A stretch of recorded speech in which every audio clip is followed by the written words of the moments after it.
Nikada mi nisi rekla, majko, što je bio križni put.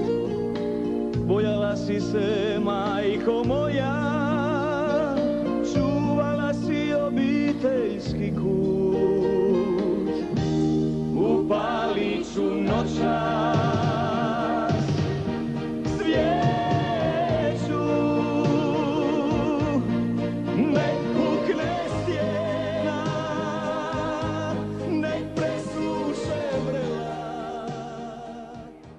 Dolazim iz Zagreba, a dolazim zbog toga što je to najveća tragedija u povijesti hrvatskog naroda.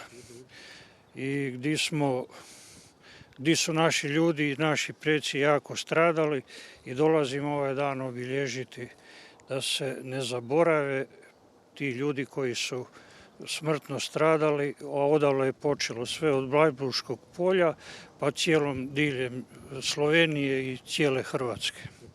Treba li dolaziti? Da, uvijek treba dolaziti jer sve žrtve su žrtve i treba ih se sjećati, treba ih poštivati i treba im odati počast i nikad se to ne smije zaboraviti, ni prešutiti. Ja dolazim iz mjesta Donja Motičina, u Bleiburgu sam već puno puta tu i dolazim dati počast poginuloj Hrvatskoj vojsci.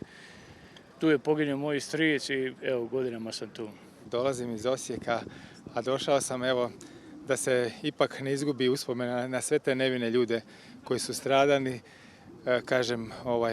i mislim da to je za svakog Hrvata važno da se toga sjeti i da istina nije crno-bijela, nego da svaka nevina žrtva ne smije se zaboraviti. Treba li dolaziti baš u Bleiburg? Pa čujte, mislim, to je povijest, za mene se čini da je to povijesno mjesto. Sad mijenjati za neko drugo mjesto, ne znam kako bi to bilo, ali mislim moguće je da to se napravi u Hrvatskoj, ali nije slučajno da su ljudi već godinama dolaze baš ovdje. Dolazimo iz Slavonije, iz Našica i po prvi puta smo danas tu da vidimo. Do sad nisam imao ni prilike, radio sam okolo dosta širom, nije bilo vremena na taj dan da se posjeti i imao sam jednu posebnu želju danas da malo vidim to. Kakvi su osjećaji? S kakvim osjećajem ste došli? Pa osjećaji su, zna se kakvi. Nekada nismo smjeli ni govoriti odakle i šta, ali moramo se sjetiti naših koji su završili ovdje i koji su uspjeli u koloni u povratku da se spase, a mnogi nisu ni uspjeli, ne? Jeste li imali nekog iz obitelji? Pa jesam, stric mi, po njemu sam i dobio ime. Pa stvarno ovo doživljaj, svako to treba doživjeti, da dođe tu, da vidi, jednostavno te dirne u srce za šta su naši stari i roditelji, evo moj roditelj je isto bio je i deportovan u Njemačku i jedva je nekako pobjegao, spasio se i tako. Evo sad kad se sjetim svega ti priča, jeza me, jednostavno prođe kroz mene. Evo bili smo tu na groblju, evo sad ćemo biti na misija. Mada se blati sve to, ali mi mlađi moramo to podržati. Dolazim rodom iz Livna, a naturalizirani Splićanin i 17. put u Bleiburgu. Tražim prolivenu krv ujica Fratra od 33 godine, ujica Marka, a saveznički bombarderi na duhove u Livnu su bombardirali Livno i ujicu mi je odbili glavu. Sve vam je rečeno. I meni je 83 godine i dok me Bog poživi i čestiti čovjek ide molit Boga za nedužnu prolivenu krv. Treše mi srce. Izvolite pitati još ako možete. Ili sam sve rekao. Godine su prošle u istinu, a sjećanja su toliko još jaka. Sad, sjećanja bi zacijelila kad bi svak rekao, kao što je rekla supruga pilota Perešina, kad je poljubila Zubalo, svog pokojnog muža, klekla je i izmolila očinaš za drugu stranu koja ga je ubila. I ja bi to isto rekao i dao, ne pogreška je platiti misu, nego dao služi 100 grgurinske miste za drugu stranu, da Bog svakog obrati. Ta druga strana, uvjetno rečeno, se jako ljuti što se ovo održava. Pogledajte pletenice iz Hude jame na mladim djevojkama. To mora biti pakleno srce da to ne vidi. A profesori na fakultetu uče obrnute. Huda jama pletenice nakon 70 godina. Gospodine, prijatelju.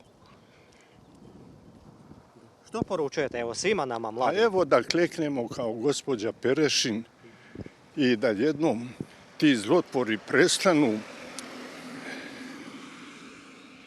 Ovo čini smišljeno u Zagrebu, se to kroji i po svijetu. Pa jesmo li mi to takvi ljudi? Jesam li, znaš što vam ja sličim? Gospođa Perešin je sve rekla. Poljubila je mrtvo Zubalo. I klekla i ja bi to i moj pokojni otac i moja mama i moja dica. Sve bi to učinili. I to činimo. Ali nema sluha. Zašto? Pune su jame. Ja ću doći uvijek dobre volje, hodočastit na Blajburško polje.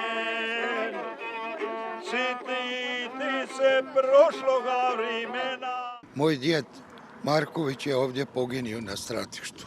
Baš je poginuo, to znate. Da. Kako ste došli do saznanja tih? Pa preko svoje obitelji. Ja sam hrvatski branitelj, bio sam u 81. gardijskoj bojni i nemamo se čega stiditi sa Antom Gotovinom i ne znam što, došao sam tu s emocijama i s osjećajima. Kakvi su osjećaji i emocije? To je teško opisati. Teško je to opisati jer ja sam stvarno prvi puta sada ovdje. Koliko sam na terenu i sa dečkima sam u Hvidri i tako dalje, ali ne mogu vam opisati emocije. Treba li dolaziti u Bleiburgu? Evo sve više se priča oko toga, dosta ima kontroverzije. Mislim da da. Mislim da da, koji imaju osjećaj domoljublja i koje vole svoju Hrvatsku i koje se sjećaju sve koje su se borili za Hrvatsku, mislim da da. Iz Orahovice dolazimo na komemoraciju, dolazimo se ovdje moliti Bogu. Tako, ja sam tu jedno 15 godina, uvijek dolazimo bez ikakvog obilježja, dolazimo tu kao svi ostalih.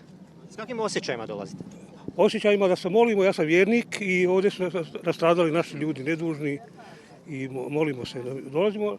Ja bi inače zabranio sve, skupo je bio i sve govore političke, samo molitva i gotovo. To je to. Neko će reći, ima i takvih koji kažu da tu nisu bili nevini ljudi poginuli. Pa tu su poginuli vjerojatno neki krivi, ali svi su bez suda pobijeni. Nevi nije puno otišlo odavdje. Moj otac je došao do Dravograda, oni su mislili da kad se vratili nazad da idete kući, nikom ništa neće, onda prošao je križni put, završio je u Osijeku u logoru, prošao cijelu Hrvatsku, 2 strica su mi ubili ovdje, tatina 2 ujaka, 3 bratića i pola sela su pobijeni poslije rata. Godine su prošle velike, ali osjećaj izgleda nikada ne prestaje. Pa čujete, godine prođu, mi se moramo sjetiti svojih... Rane ostaju, tako je to. Iz Zagreba dolazimo se pomoliti za sve koje su pobili naše Hrvate. Ko ih je pobio? Pobili su ih partizani zajedno s Englezima i Amerikancima. Oni će reći da su zaslužili. Ne može se to bez suda reći. To je prvo. A drugo, bilo je tu puno civila, zašto bi oni zaslužili? kakvim osjećajima ste zapravo ovdje? Jeste imali nekog iz obitelji koji je bio na... Ja na sreću nisam, ali svejedno idem. Zašto je važno doći ovdje? Važno je doći zato da se pokuša ta istina koja se stalno skriva, godinama se skrivala. Ja sam išao u školu, nikad nisam ništa doznao o tome. Ona mora izaći na vidjelo i mora biti zapisana. Zapisana i evo, snimljena i prikazana i to je možda nekakav put da se i usvoji ta istina. Ja. Svi ju demantiraju. Na neki način ta istina je došla na vidjelo, ali sad evo kako godine idu dalje, sve više ju se potiskuje. Da, potiskuju se, guraju se. Neće se priznat, pa svi su krivi. Krivi su ubojice, a kriv je i svijet koji je to gledao i omogućio. Ja. Nije ovo 45. za Hrvate te godine kleta. Englezi su na Blagunskom polju, Srbo vojsi dali da nas kolju. Dosta se polemike oko toga svega vodi posljednjih godina, sve nekako iz godine u godinu sve više se priča, sve mjere su predostrožnosti veće i jače. Kud će to završiti, kako će završiti i kako to komentirati? Pa to ne znam kako će završiti, ali kažem, za mene nikako istina nije crno-bijela i u svakom ratu postoje dvije strane. I u svakom ratu najgore prolaze one nevine žrtve koje stradaju, jeli? Sad ako se pobjednici uvijek pišu povijest i sad to je tako, a sad kažem, ja sam isključivo došao zbog svih onih koji su tu stradali za Hrvatsku i kažem i zbog želje da se, što i danas imamo slobodnu Hrvatsku državu i mislim da su i oni utkani u dio tog stvaranja. Prije tjedan dana su bili neki koji nam vedri oblače u Hrvatskoj i onda su došli ovamo gdje bi inzistirali na slovenskoj i austrijskoj vlasti da bi se to zaboravilo i zatrlo. A to je dakle znak da još uvijek ta crvena zvijer, odnosno komunisti nisu riknuli, nego su jednako živi i uporni kao i njihovi preci, koji su bili koljači i ubice i koji su te naše ljude u tim kolonama mlatili kolcima, puškama, bez suđenja ubijali i tako. Je li bio neko iz vaše obitelji ovdje? Je. Moj tast je bio i moj stric je bio. Oni su preživjeli, ali imam i familije koja nije preživjela. To što nam brane, to je ja vjerujem da je to sve kriva pravoslavna crkva. Irinej koji je zvao papu, papa je zvao Austriju i da se to zabrani. Vjerojatno je to, po mome mišljenju, a sada ne mora biti, ali ja vjerujem da je to jer nama oni puno prave i nikada neće biti mira dok god oni budu tako bili sa nama. Mi smo sad postali ljudi, tako rekuć Hrvati drugoga reda, sve nam zabranjuju, niko da nam ne da idemo, da radimo donekle. Ovdje se sastala policija kao da smo mi, da smo mi neki razbojnici, da smo do sada razbijali na svakom koraku po 2-3 auto, po 3-4 milicajca. Nevjerovatno šta rade to. Ja vjerujem da će to ne zabraniti ako se nigdje ne preselimo, da će ovdje to zabraniti. I veli da je nekakva demokracija, ma kakva demokracija, to je sve gore i gore za nas.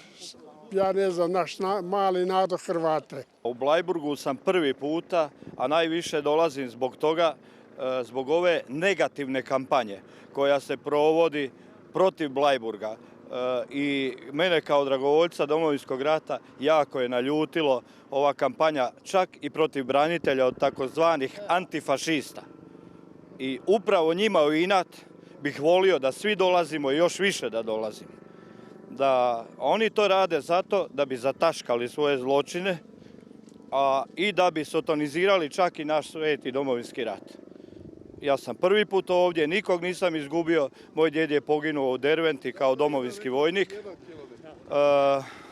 i došao sam se pokloniti ovdje žrtvama tih nevinih ljudi.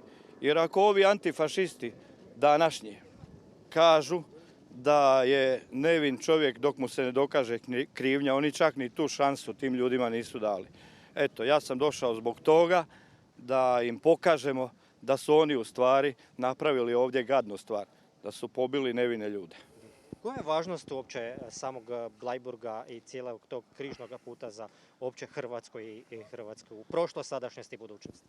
Pa važnost Bleiburga svakako nije ikonografija, jer mi kao mlađi ljudi i kao branitelji hrvatski ne možemo se složiti s tim da bi ovdje došao neko sa nekakvom ikonografijom ustaškom. Isto tako me ljuti, vidio sam ovdje, hvala im i austrijskim vlastima što su ih izolirali dole tamo u gradu, tobožnje prosvjednike. Kako ono dijete, po mojoj prosudbi od 14 godina, može znati nešto o tobožnjem antifašizmu? Znači oni su instruirani da rade u službi te UDBE koja još i sad djeluje. Što bi njima poručili? Njima bi poručio jednostavno, radi pomirbe, da priznaju svoje zločine i da se ta storija više završi. Moji su iz Rame, Hrvatska Republika, Herceg Bosna, a ja živim u Zagrebu. Dolazim iz Zagreba već 15 godina svake godine. Ja. Dolazim zbog naših ljudi, Hrvata koji su stradali, koji su ovi četnici partizani mučili i tako da. To je najmanje što možemo za njih napraviti. Najviše što možemo za njih napraviti. Evo, dođemo jedan put u godinu da ih se sjetimo, da se pomolimo i da im damo pokoj duše. Treba li dolaziti u Bleiburg? Obavezno. Ne da li treba, nego treba biti obavezno dolaziti. Jeste li imali nekog u obitelji koji je stradao u Drugom svjetskom ratu? Imao sam koji je stradao. Mog djeda su ubili četnici, ali su ga ubili dole u Hercegovini, u Rami. Nisu ovdje. On nije bio nijednoj vojsci, onda su naišli ti četnici. Ovi od Pupovca, njegovi, i onda su ga tamo ubili i stradali, tako da je stradao. Ostala je žena i 4 djece. Kako komentirate cijelu ovu priču, ove kontroverze što se sad pojavljaju oko Bleiburga? Kako komentiram? Nemam komentara, mislim, to je dno dna. Nije to nikako zašto. Što god mogu, to je povijest, to vi ne možete promijeniti, to vi ne možete ispraviti. To je tako bilo i ovo sve što oni hoće da promijene, to je drugčije. Poznato lice iz domaće politike, koji ste put ovdje u Bleiburgu i zašto dolazite, zašto je uopće važno dolaziti u Bleiburg? Nisam bio 2 ili 3 puta od kad smo ovdje, znači počeli se proslava, to je komemoracija, a došao sam zbog toga što je obaveza, osjećam to svojom obavezom prema krvi natopljenom ovome području od naših predaka koji su zaslužni, koji su klica slobodne Hrvatske. I pozivam sve Hrvate da dođu na ovo mjesto, pokloni se. Svaki pedalj ove zemlje je natopljen hrvatskoj krvlju i hrvatskim kostima naših sunarodnjaka. Jeste li vi iz obitelji imali nekog osobno? Pa da, imao sam obitelji i daljnjih, tako i naravno da li iz područja moga bilo dosta ljudi koji su bili tu, naravno, to je naša sudbina Hrvatska, da se na ove tuđinskoj zemlji, da je se u tuđini da je se dogodilo jedan veliki pokolj, zločin jugokomunistički nad nevinim hrvatskim ljudima. Ima i onih koji misle drugačije. Što kažete na to? Ja sam demokrata, svako ima svoje pravo, ali me žalosti što ovdje nisu ključni prvi ljudi koji vode državu, koji bi trebali baš biti zahvalni, međutim njima je puno bitnije danas se pokloniti Angeli Merkel, Junckeru, Tusku, Tajaniju, nego žrtvama, ponavljam, koji vape, njihov vapaj se i krik čuje i sada.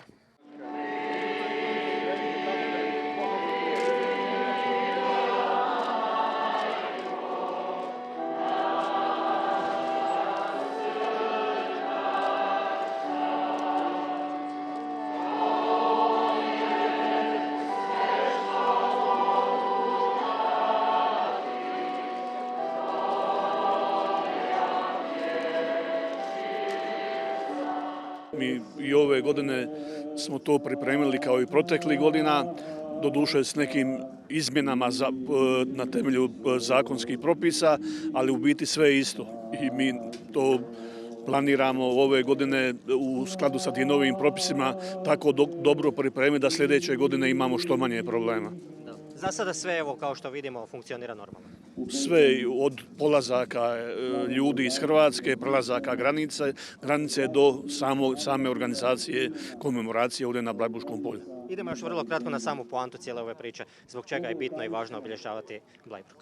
Pa, Blajburška tragedija je najveća ili jedna od dvije najveće tragedije u cjelokupnoj povijesti hrvatskog naroda i sukladno toj činjenici ne postoji ni jedan drugi žalostan događaj važan za hrvatski narod kao što je Blajburška tragedija, što samo po sebi govori zbog čega je to važno obilježavati i to ne samo obilježavati, nego obilježavati na najvećoj nacionalnoj i državnoj razini. Rođen sam 29. godine, ovdje sam prije 74 godine bio i imao sam 16 godina, bio sam pitomac stožerne časničke škole i kao takav došao sam sa svojim ocem ovdje, došli smo do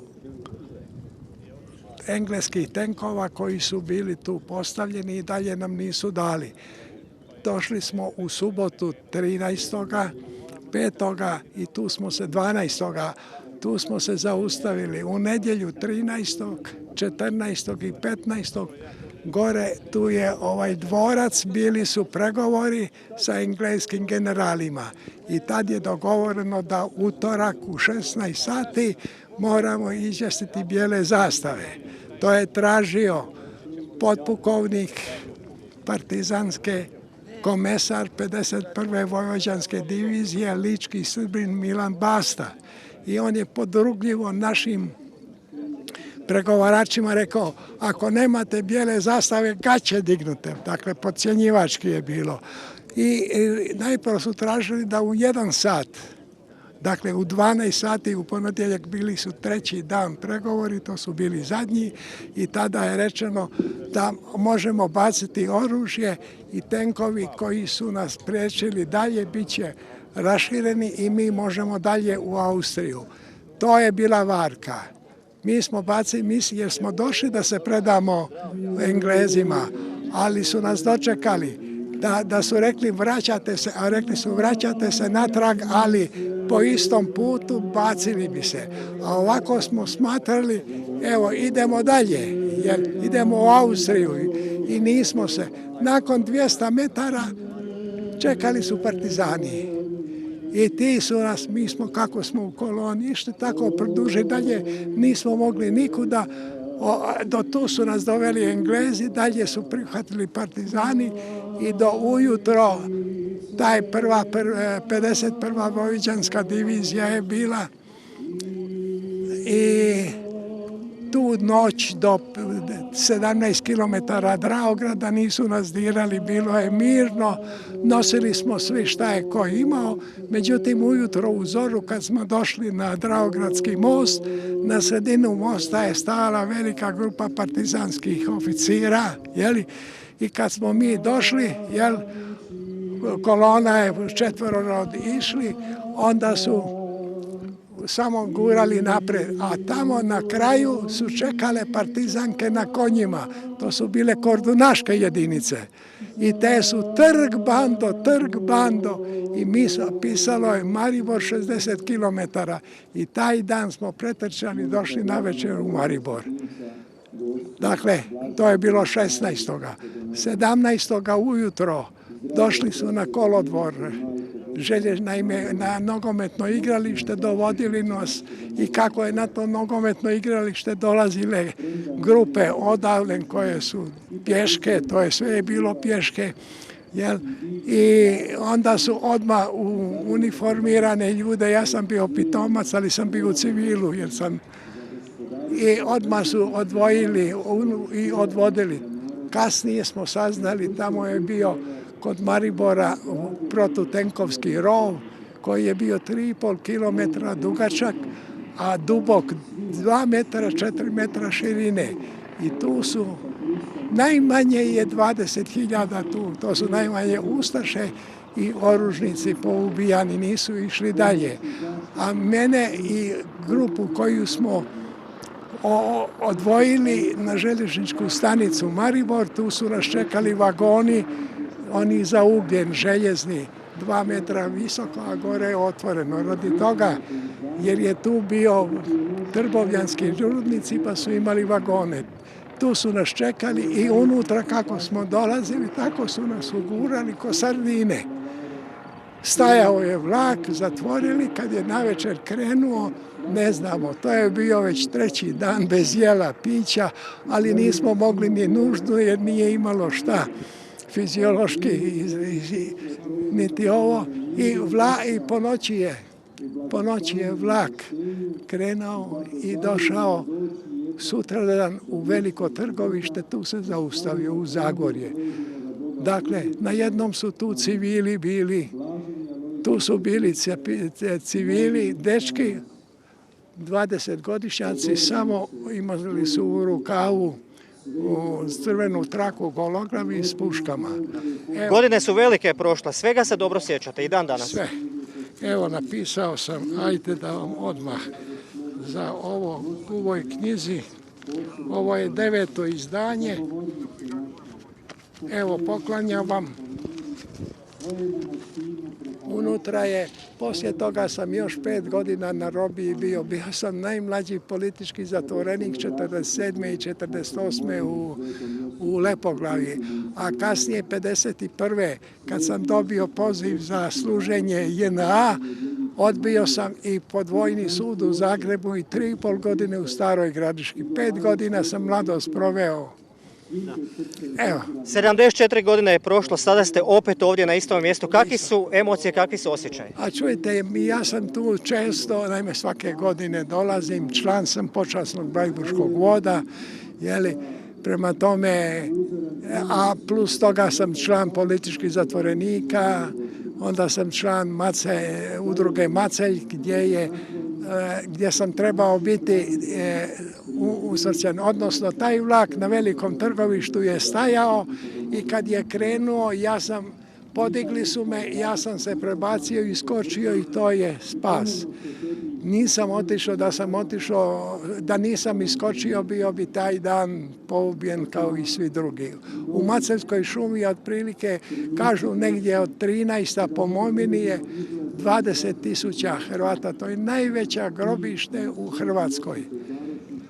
Evo, iskopano je 92. godine 130 jama, još je nedirnuto, a samo iz 22 iskopano je 1183 kostura.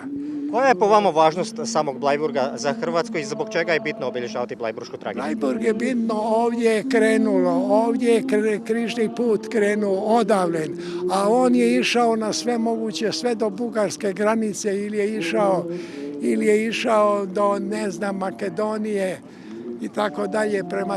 Prema tome ovdje je počelo i tu treba da bude oduvijek. Hvaljen Isus i Marija, lijepo vas pozdravljam, dragi hodočasnici. Spomen svečanost počela je molitvom odrješenja kod hrvatskoga groba na mjesnom groblju u Unterleubachu, koji je u zajedništvu sa svećenicima, počasnim gostima i okupljenim hodočasnicima predvodio monsignor Fabijan Svalina, ravnatelj Hrvatskog Caritasa i Hrvatske katoličke mreže.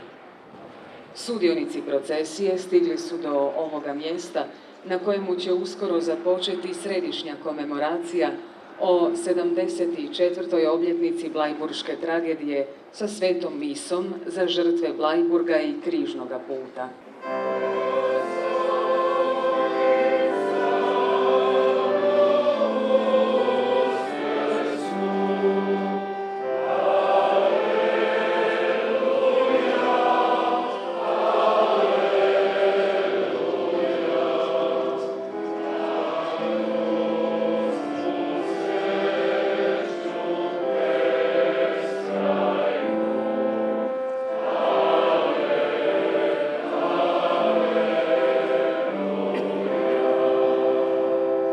Draga braćo i sestre,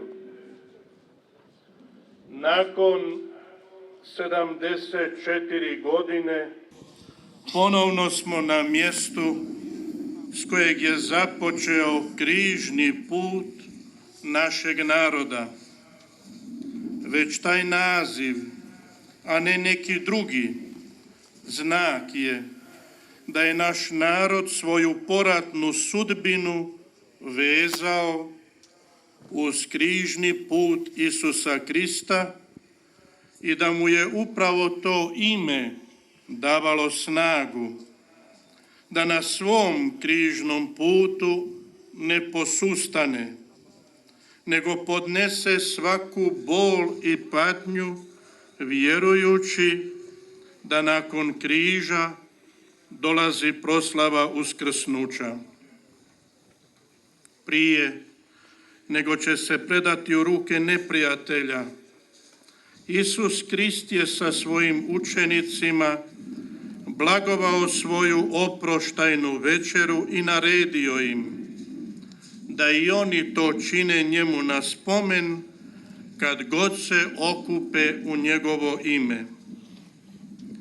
Tijekom 2000 godina crkva je ostala vjerna Isusovom mandatu, svjesna da će kroz povijesni hod moći odgovoriti svim izazovima svijeta samo ako u njoj bude živa svijest i uspomena na spasensko djelo Isusa Krista.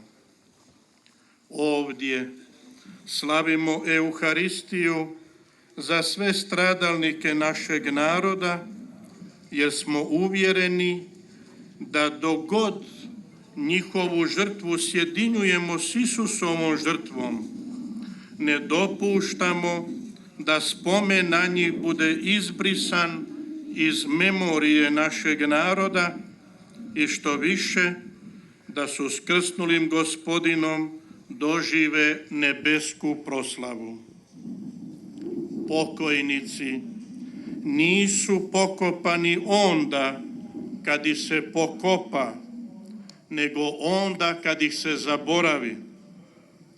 Molitva i uspomena na njih jedino je što im možemo dati i što nam nitko ne može oduzeti. Uspomena ili sjećanje je temeljno obilježje čovjeka koje daje smisao cjelokupnom njegovom životu. Ako se čovjeku oduzme sjećanje, svodi ga se na razinu ispod životinje, a znamo da svaka životinja ima neki oblik pamćenja.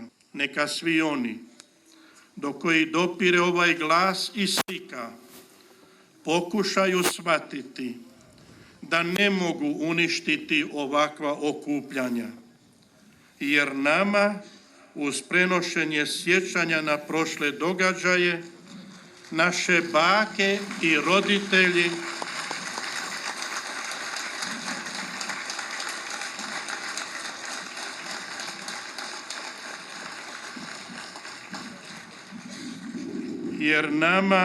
uz prenošenje sjećanja na prošle događaje naše bake i roditelji nisu prenijeli mržnju, nego uspomenu u svjetlu kršćanske vjere.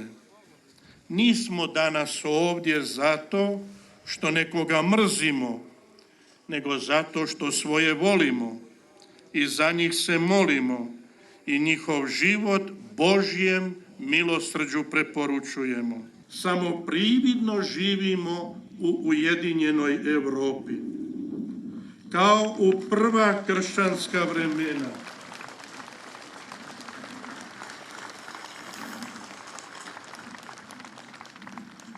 Kao u prva kršćanska vremena, kad se ista zajednica najprije morala suočiti sa samom sobom, nas je pred granicu stavilo jedno mišljenje koje je došlo iz naše katoličke sredine i tako pripomoglo da i svi oni koji su sva ova desetljeća upirali sve svoje snage da u našem narodu ugase pamćenje na prošle događaje, ponovno podignu svoje glave i pokažu koliko je još uvijek velika tama u njihovim srcima.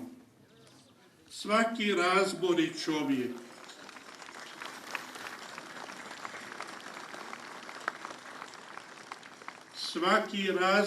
čovjek mogao je spoznati kako su velike granice među nama i kako još mnoge moramo prijeći i nadići, kako bismo zajedno mogli slušati i za zajedničkim stolom blagovati. Cijela se kršćanska poruka apostolskih vremena odvijala oko dvije stvarnosti, riječi i kruha, kao nezaobilaznim čimbenicima bez kojih nema zajedništva života. Samo ako želimo čuti riječ istine, možemo sjesti za zajednički stol, a blagovati zajedno je puno više nego uzimati hranu. Jesti za istim stolom uključuje zajedništvo u kojem je svatko prihvaćen takav kakav jest, sa svojim posebnostima kao darovima koji obogaćuju međusobno zajedništvo i vode k jedinstvu. Mi danas na ovom mjestu, na ovoj prvoj postaji našeg narodnog križnog puta, moramo zavapiti Gospodinu i zamoliti ga za darove njegova duha, koji će kao nekoć na prve duhove potresti i spaliti sve one granice koje postoje najprije u nama samima, u našim obiteljima, u našem narodu, pa i u crkvi Kristovoj.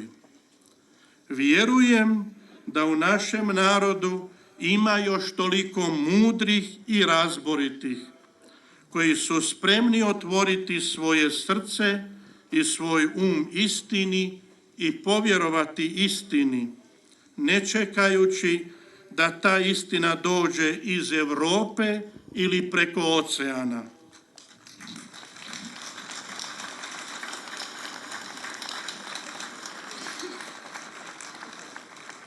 Zašto se kroz cijelu povijest ponižavamo i od drugih očekujemo i tražimo da nas sude i da nas prosuđuju i da nam svoju istinu nameću?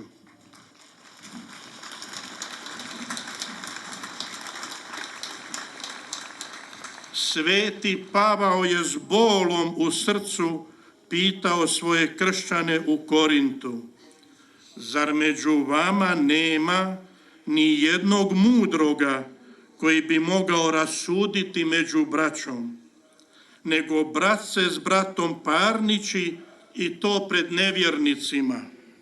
Zapravo, već vam je to nedostatak što se parničite među sobom.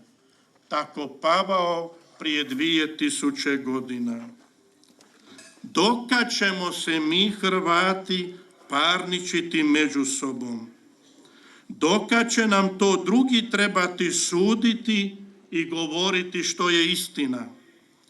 Kad ćemo htjeti čuti riječ istine, sjesti za isti stol i živjeti u zajedništvu kao braća i sestre? Jučer nam je Isus u evanđelju rekao: ja sam put, istina i život. A danas nam kaže: tko god zaište od Oca u moje ime, učinit ću. Zamolimo Oca Nebeskog da nam u ime Isusovo otvori srce i da upoznamo istinu, jer će nas istina osloboditi. Rekoh, da nam najprije otvori srce, jer vjerujem da nam je zdrav, ali je srce tvrdo i u srcu je tama. Isuse, blaga i čista srca, učini srce naše po srcu svome, kako bi naši pokojni našli napokon svoj mir, a mi se napokon našli kao jedan narod koji u ljubavi i slozi gradi svoju budućnost i napreduje pod rukom i okom Tvoga blagoslova. Amen.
Ali evo, ja bih posebno napomenuo možda stradanje ljudi iz Slavonije, budući da sad mi završavamo jedna žrtva s Osječko-baranjske županije i možemo reći da ovdje grozna jedna stvar kad se spominje da li su žrtve krive. Žrtve ne mogu biti krive.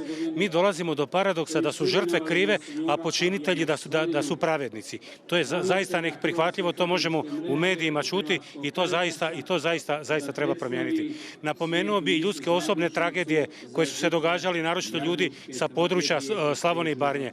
Mi imamo slučaj gdje ljudi svjedoče da su mnogi kod kuće raspravljali da li će bježati pred partizanima ili će ostati kod kuće.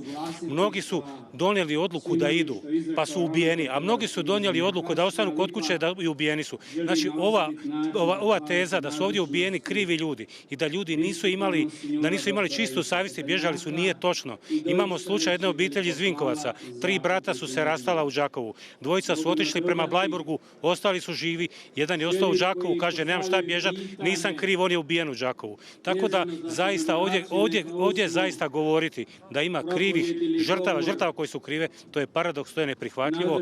Tako da evo, to je jedan izričaj koji zaista je neprihvatljiv i on se stalno ponavlja o krivici žrtava. Žrtva ne može biti kriva. Treba li Bleiburg obilježavati ovdje u Bleiburgu i koju poruku je ostaviti? Komemoracija treba obilježavati svugdje gdje ih ima. Konkretno, mi u Osijeku možemo obilježavati stradanje u Zelenom polju. Mi u Đakovu možemo obilježavati u Ruševu. Znači, treba obilježavati svugdje gdje su ljudi stradali. Ne treba praviti diskriminaciju. Bleiburg je početak stradanja. Ovdje je ubijeno 20-30 ljudi, oni su pokopani ovdje na groblju. Znači, s njima krećemo. A mi ovdje obilježavamo i žrtve Hude jame. Vi kad pogledate Hudu jamu, to je znači živo zazidano 4000 ljudi. To ni nacisti nisu radili. Nacisti kad su ubijali, oni su ubili za 2-3 minute. Znači, komunisti Titovi, oni kad su ubijali žive ljude zazidati u jamu i znači bez hrane, vode i zraka, oni su umirali 15 dana. Mislim da je humanije umrijeti za 2 minute nego umirati za 15 dana. Tako da zaista najgori zločinci, to su Titovi partizani i o tome treba otvoreno govoriti. Zločin se ne smije opravdavati. Govoriti da su oni antifašisti, oni nisu antifašisti, oni su komunisti. Josip Broz Tito, on je bio član antifašističke stranke. On je bio sekretar unutar komunističke partije Jugoslavije. Mi brkamo pojmove. Mi ako ćemo nazvati partizane antifašisti, onda možemo ustaše nazvati antikomunisti. Znači, ako imamo ista mjerila. I zaista kod nas treba napraviti reviziju povijesti i Bleiburg je zaista mjesto gdje treba to reći.